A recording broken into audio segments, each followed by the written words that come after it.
So in our lifetime, we're actually going to be able to witness a permanent settlement, and it's going to be on the moon. The Artemis program is about to take humans from Earth to the moon and be able to create a settlement on the moon in a total of 3 different missions. It's Artemis 1, Artemis 2, and Artemis 3. Just this past week, the Artemis 1 rocket has just been moved into the launch pad where it's actually getting ready to launch in May of this year. Crazy, crazy, crazy news. The last time we went to the moon was about 50 years ago, and now we're actually creating the plans that we need to actually go ahead and settle on the moon. So the Artemis 1 program is going to be an uncrewed test flight, so we can pretty much test the system, test the rocket.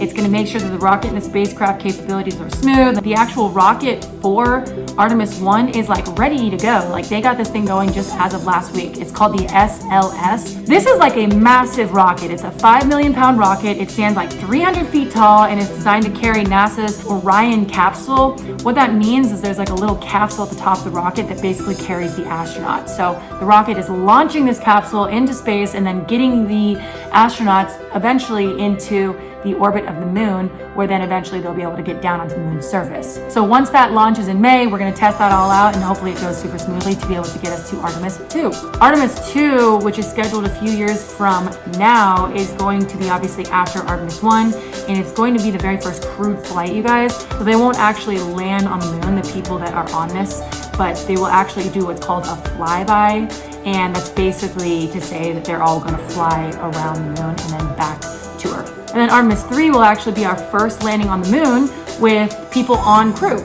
We'll be using what's called Starship, which is one of SpaceX rockets. Will contain the very first woman and the very first person of color on this crew. So making big moves with that. The way this works, let's just say we're starting from, leaving Earth with Artemis 3. It leaves Earth, it's traveling 250,000 miles, and eventually it gets into the moon's orbit. Once in the moon's orbit, Orion is basically going to dock, aka like connect, with Gateway. Gateway is basically a mini ISS that's around the moon pretty much.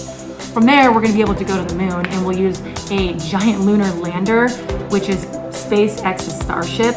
Once we actually land on the moon, then we're actually going to be able to permanently settle there and create an entirely different world on the moon. It's something that obviously we've always heard about. It's kind of like been something we've always talked about, and this is actually making it real. That's going to completely change the game for everything, and all of our paradigms and everything we live on Earth will be affected as well.